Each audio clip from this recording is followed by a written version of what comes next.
Hey there Mustangs, I'm Jack Favazza. And I'm Rhianna Lee. For this MHS News December Highlights video, we are going to feature some of our best videos from the past month. To start, Oxford University Press recently released its 2023 Word of the Year, Riz. So for this first story, let's hand it over to staff reporter Stephan Bosnjak, who tests if teachers can understand student slang. In the age of social media, slang travels at a higher rate than ever before. This can make it harder for other generations to keep up with what the youngest generations are saying. We sat down with Madame Della Thompson, Madame Emily Thompson, and Mr. Bolton to test their knowledge on modern slang terms. Reveal. Eat, like E-A-T. Yes. Oh, wow. Can you use it in a sentence? That shirt is eating. That shirt is eating. Wow. Well, let's see. Eating is a good thing, so I'm going to say it's great. Eat equals great. Slay? Yeah. She's writing a novel over there. Reveal. I'm gonna give it to both of you guys. Yeah. Okay. Slay. Oh, slay means you're killing it. I'm gonna give you the point for that. Yeah. Riz. Well, I'd have to say that I only know it because she told me what it was. Does that mean I get double points? No. Riz. That. I got a lot of Riz. It's like charisma. Yeah. I'm just using context clues from when I heard it and assuming the meaning. Friends. Slime is. Really? Slime is like bro or dude. Like you're my slime. Slime. So in Ghostbusters, there's Slimer, right? There's Slimer, and he's the ghost, and he slimes people. So you're really close.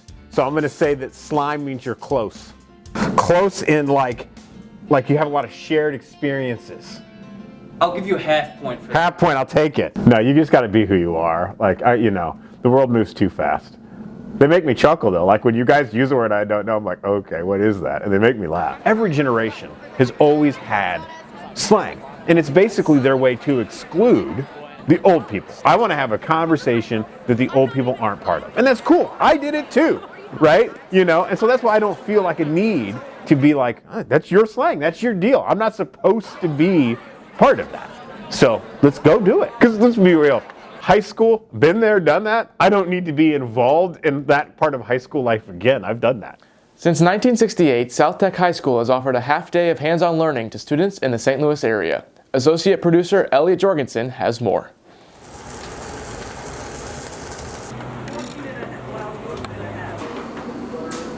South Tech programs allow students to find their future careers or new hobbies and interests. Will Otten, senior, chose the welding program when he was a sophomore. He explains how welding works. So you weld, and then you put in the metal, and it combines to make a weld. And I have to do it vertically. I'm proud of the practice I do because it takes a lot of time to perfect it. Colin McGrail, senior, has found his future career and employer through South Tech. I knew I wanted to do something electrical. I didn't know they had this class, but when I heard about it there, I've always wanted to do it since. So Ameren, they're desperate for workers. Tradesmen always need workers. So I want to go be a lineman for Ameren. They're going to tell you exactly what you need, and they get you all sorted out.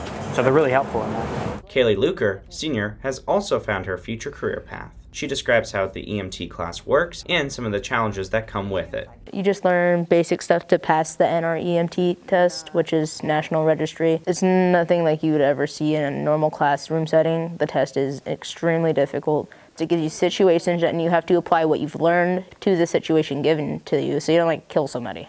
Charlie Schaefer is working on his senior project. Shopping cart go-kart. I have been wanting to make a go-kart, and I thought, might as well make it a shopping cart. We grabbed it from Walmart, and I started on it last year. Didn't get that far. At first, Schaefer was hesitant to attend South Tech. But now that I'm here, I'm so glad I did it. After I graduate high school, I'm most likely going to a welding school. South Tech is a great opportunity. Me personally, I'm not that great at school, and coming here has really helped me find my path of where I want to go in life. With winter break next week, students may be looking for ways to fill their days.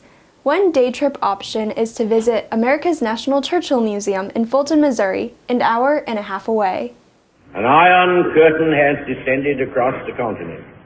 These famous words from former British Prime Minister Sir Winston Churchill have withstood the test of time, and so have his influence. Winston Churchill is arguably one of the most famous figures of the 20th century. He led the British people during the Second World War to great effect. America's National Churchill Museum was established in Fulton, Missouri, to honor his life and legacy. The reason it's here is because Winston Churchill came here. On March the 5th, 1946, Winston Churchill traveled here to Westminster College to deliver his famous Sinews of Peace address, where he would declare that an iron curtain had descended across the continent of Europe. That speech in many ways changed the course of the 20th century, laid a blueprint for how the West would wage and ultimately win the Cold War. And as such, the museum dedicated to his entire life and legacy was chosen to be constructed at Westminster College to not only commemorate that speech, but his legacy of leadership. I think Winston Churchill can appeal to all generations. One of the things that we can all learn from Winston Churchill is his boldness, his vision, also resilience.